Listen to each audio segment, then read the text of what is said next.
In the know, non-stop Vikings talk. It's Purple Daily on Score North and ScoreNorth.com. You're so worried about all these other factors, you're slowing yourself down thinking. And in this game, you all, like everybody knows, a fast wrong decision can be a right decision. And a fast right decision, you're a winner. And a slow right decision, get your ass on the bench. Because there's somebody out here that's going to be moving at a different speed. Slow right decisions, we love them. Call him Kirk Cousins. Good move, you got blood. Ow, Cam Jordan. Whoa. Isn't he the son of former legendary Vikings tight end Steve Jordan, too? Yep, that's his kid. Hell of a player. Saying slow right decisions is what defensive players love when quarterbacks make slow, meticulous, correct decisions. Wow. Let me ask you this. Can he talk, though? I feel like the Vikings, they've gotten the best of the Saints. They daggered him in the playoffs in their own. That's Kirk's only playoff win, is the daggering, the throw to Adam Thielen, Kyle Rudolph. So I don't know. If you're a Saints player, I don't know, man. They beat him in London in week 4 last season, too. Yeah. I don't know that that's a I get where he's going. I don't know that that's smart a thing to say, but it's entertaining. You need to pump the brakes a little bit on the Kirk slander there. This is just so we're sending Judd off here in about 20 minutes to mandatory minicamp. Yep. You're not holding out today. SPF 30, by the way. I've got it all set.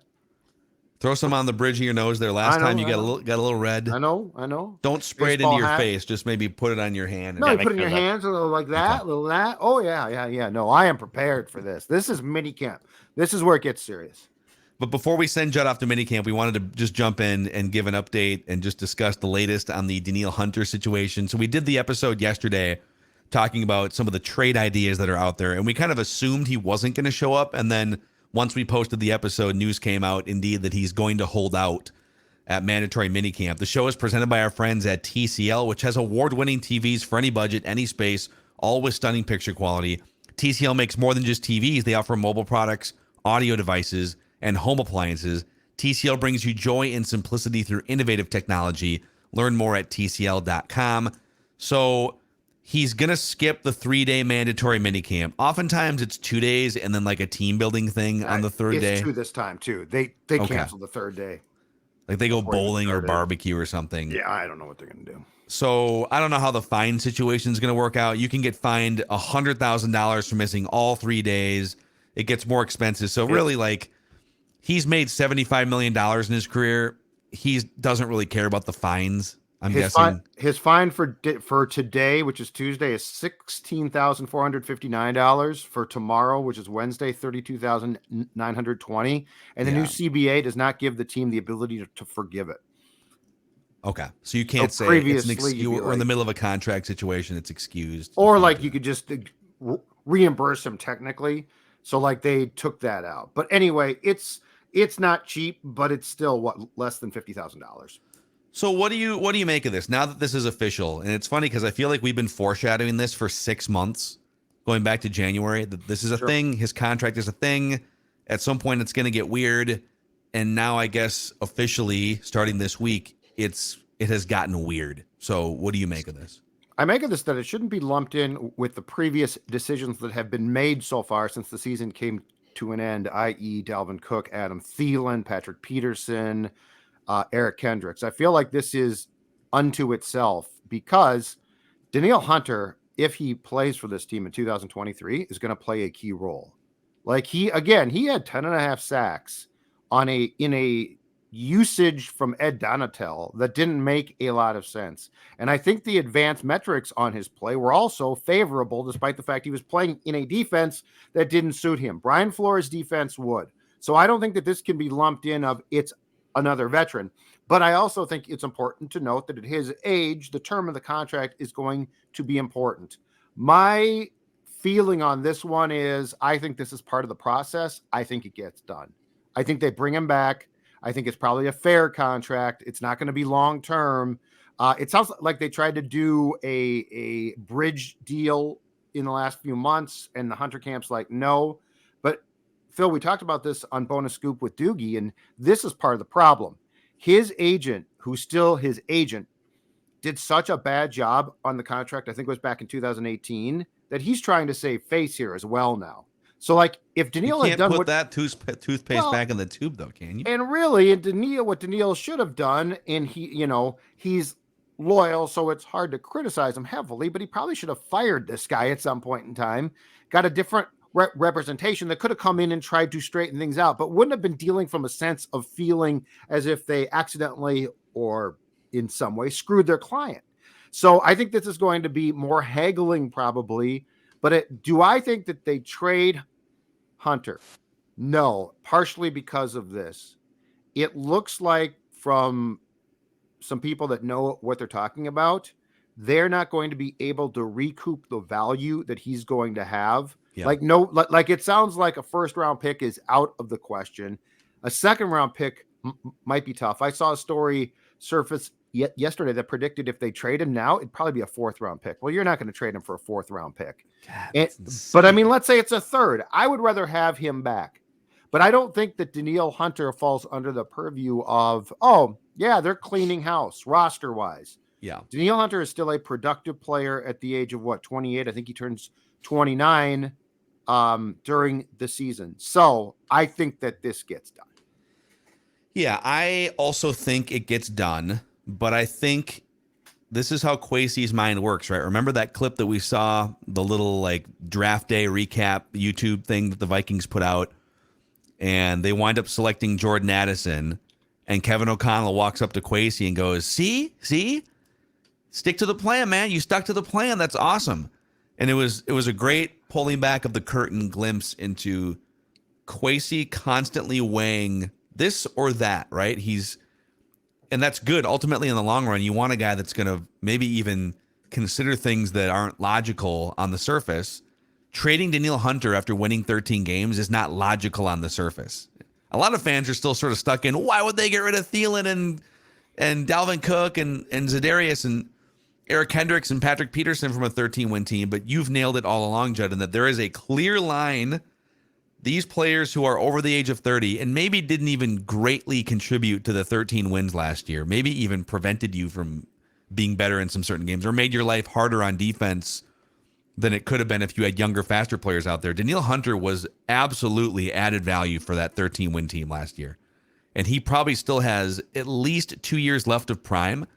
Eric Eager came on our show last week and said from an analytics perspective and a scouting perspective, the way in which he goes about his craft is actually more long-term sustainable into your 30s than guys who are just relying on the quick burst off the line of scrimmage. That he's less of a quick burst guy and more of a once he gets a step or two, it's more of a craft for him. Mm-hmm. So if that's to be believed, and he maybe has 3 or 4 years left of prime, and the offers you're getting are third and fourth round picks, then logically it would make no sense to trade him. You're better off paying him as a top 5 or 6 edge rusher in the NFL, even if it's a little bit of an overpay.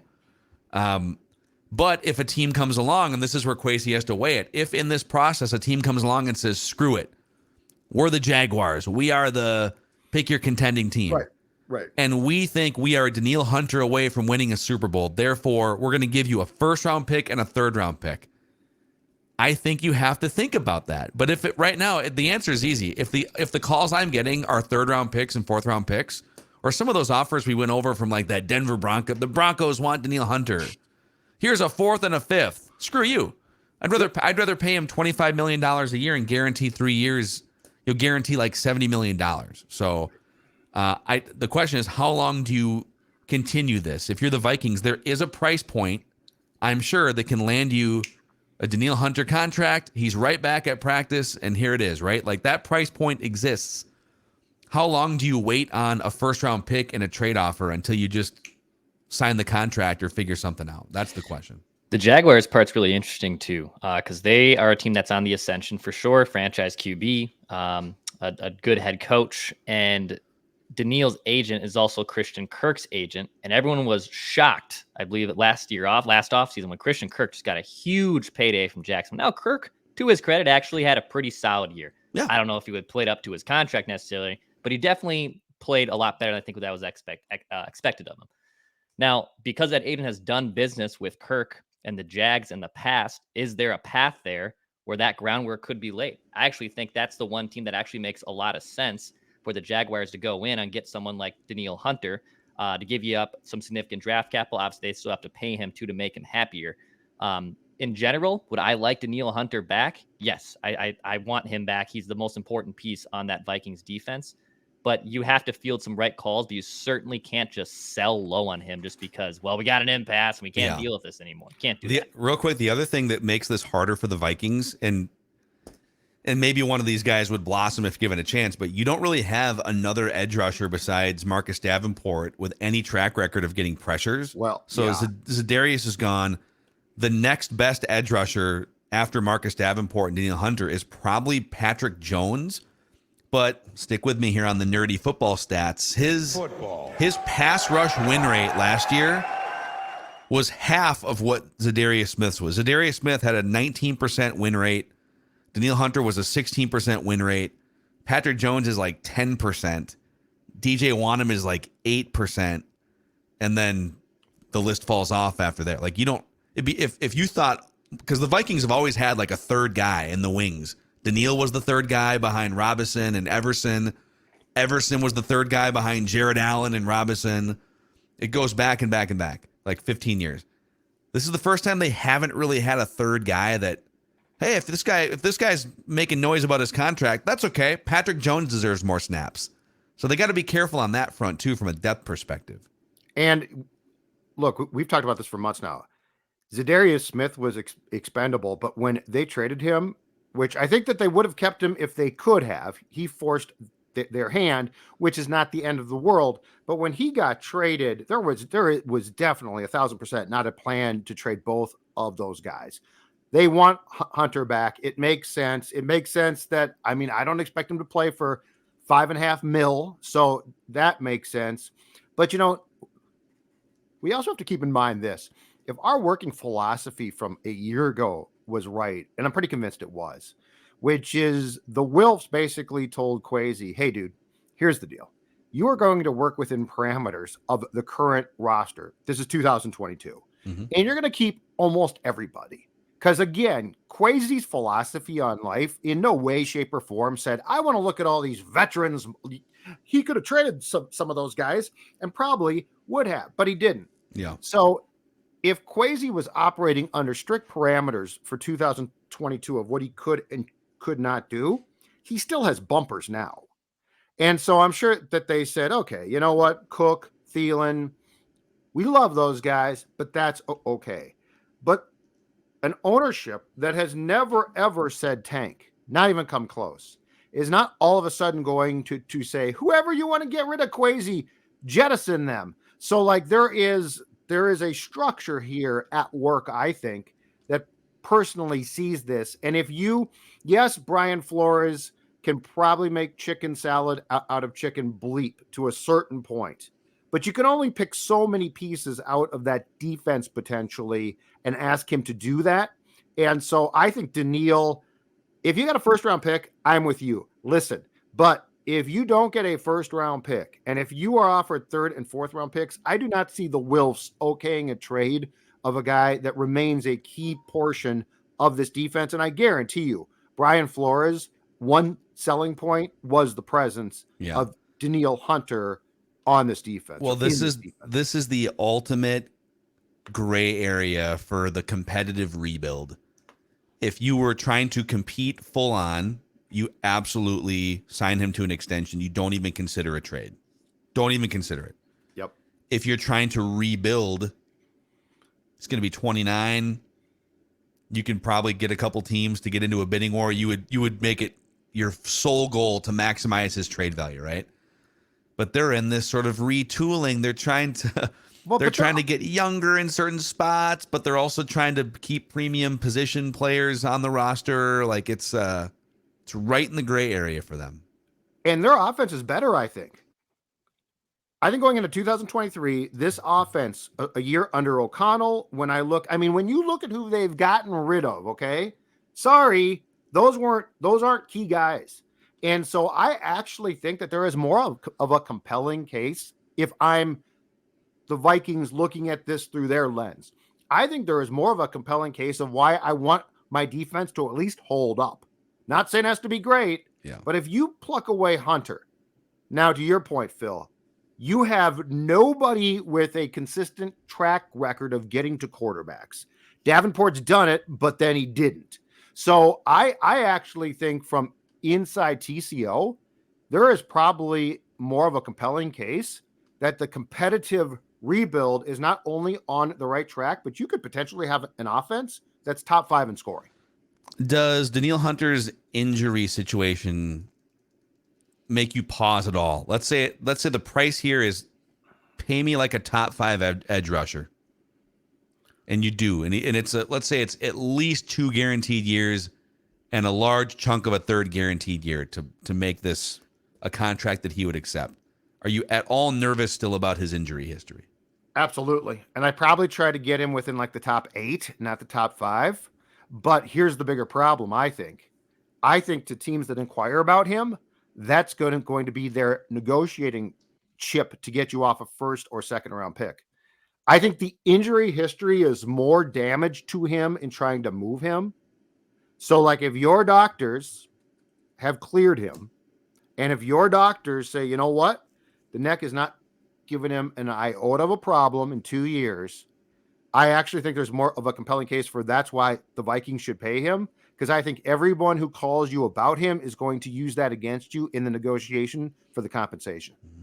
Yeah, if I can give him that 3-year deal that was basically projected from PFF Brad, I would love for that to be the case. I also think the Vikings shouldn't be continuing locking up players into their 30s. And I know Danielle still has a couple years left in his 20s, but I'd rather get 2 full guarantees, give him a boatload of money this season and next, and then put yourself in a position where if you have to move on in the spring of 2025 or 2026, 2025, 2026, then I would consider that. That's when I would try to do that. Yeah, I mean, I definitely, but you could say that his injury history makes you nervous, but just because someone's been healthy doesn't, it's football. Yeah. I mean, anyone on a big contract playing football, besides, I guess, Kirk Cousins, who's just like never missed a game. He missed like 1 game because of COVID or something. Yep. That's pretty much it. So we'll see how this shakes out. I guess percentage chance he signs back, percentage chance he gets traded in your guys' mind. I'll give you 3 pieces of pie here because I think there's a third. I think there's a viable third option with where this might be trending. He switches careers, becomes a boxer. No, he does not go Ray Edwards. Please, God, never let anyone go back into Sugar Ray Edwards. It was just awful. No, I think that there's a percentage chance. I think the percentage chance he gets traded is about, I don't know, 10%. I think it's low. If indeed the offers aren't good, and it sounds like they're not, okay? I think there's a 10% that he gets traded. I think there is the largest chunk is he resigns, but the other chunk to keep in mind is this might be a situation where if you can't come to an agreement by training camp, you let him hold out because he's still yours. He's still got the year left. You could still talk to him. Because if I'm getting offered a 4th round pick, I would rather not have him show up at training camp and continue to hammer out a contract. Because at some point in time, guess what? You're not getting paid. Yeah. So this is one where it's not, it's not a point where I'm that afraid of it being contentious. Because 1, it already probably is contentious. But 2, you've taken care of him previously on a contract he signed. And 3, he's at the end of his career here. So I think that this is one where there's a larger portion of a chance that you just allow him to hold out than actually trade him. And then eventually something gets done. I'd say 80-20, 80 in the fact that he'll be kept and he'll get re-signed, 20% chance that they trade him. I saw the other one too, like, they should, Chase Young potentially could be out. They should just swap them. Why would Washington do that? Why would Washington give up the more team controlled and cheaper younger guy? No, he's free. They didn't pick up the 5th year option, right? So he's going to be. I think Washington is basically punting on Chase Young, but I'm with you. I don't think that's a. Yeah. I don't think that's a good option. I'm totally with you on that. I mean, yeah, that seems like no. Is Chase Young available? Yes. But Chase Young also has 9 career sacks in 27 career games. Yeah. Yep. So exactly. I'm not taking. Just hasn't quite worked out that way. I would say I agree on the 80-20. I think they get this done, but if a team offers a first round pick, Yeah, well, that's or if a team offers, let's say, a second and a third. So I get what if they some offer the day whole two draft. Here's our whole draft for Danielle Hunter. I'm in, Mike Ditka. Yeah, me too. Me too. I would put my Hawaiian shirt on, smoke a cigar. Dick. But first round pick or like a second and a third, I make that trade. And then I go sign Justin Houston or Melvin Ingram. Yeah. Yep. Both absolutely like great 1 year stopgaps. They're in their 30s, but you don't have to sign a long term contract. And then now you have draft capital to do whatever you want in the first and second rounds next year. Yeah, first round pick, I'm totally with you. And I would probably give it now because training camp doesn't start for 6 more weeks. I would give it 6 more weeks to just let offers come in. And then I would maybe try to drum up a little last minute interest, but I would get a contract done before training camp starts.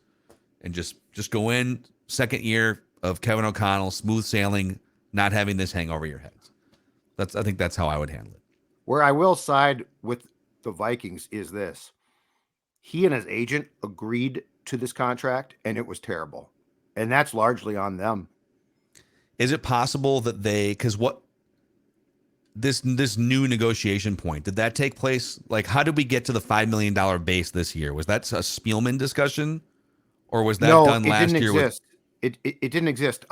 What the Vikings did was, because the contract was so bad, and because Hunter was underpaid, he was going to hold out of a mini camp a couple of years ago. Yeah. And they shoved a bunch of the money that was like in 2023. They shoved it into a signing bonus. And then there was that balloon. I think he got 18 mil, last March. That was from the back end. They never redid this contract. Yeah. The Vikings are smart. Brzezinski's really good. But again, that's Hunter's fault. Yeah. Yeah. Super, super weird deal how we got here, but we're here. He's not going to be at minicamp.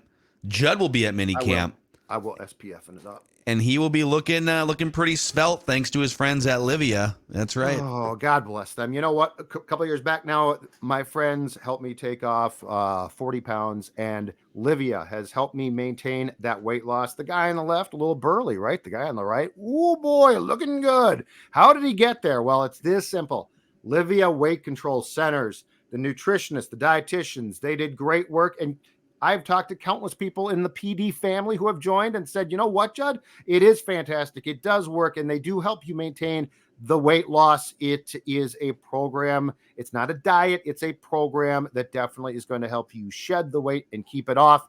And right now, if you join, 8 weeks for free. That's right, 8 weeks for free. Imagine that. In 8 weeks, you're going to be down 15, 20 pounds. You're going to be feeling great. You're going to say, I want to continue this lifestyle. 855-GO-LIVEA. Livia.com, Livea.com. If you want to report to training camp in the best shape of your life, it's as simple as Livia. Hey, also, if you're looking for a job out there, Burnsville Heating and Air is hiring, and they're hiring full-time jobs. They're hiring all sorts of different levels of jobs and all levels of experience. So even if you have no experience with HVAC systems, they provide great training from professionals. So maybe you're looking for a summer job, or you're a recent college grad. You can work close to home with full-time jobs throughout the 7-county metro area and western Wisconsin, and join the rapidly growing team of heating and cooling experts for over 35 years at Burnsville Heating and Air. Apply now at burnsvilleheating.com and click careers. That's burnsvilleheating.com and click careers. All right, we got to send Judd off to Egan here. We'll see you guys later on this afternoon for, my guess is, a live stream recap, minicamp musings on the Purple Daily YouTube channel. And we appreciate you guys hanging out with us here on a daily basis, even during the off-season months. Purple Daily, daily Vikings entertainment.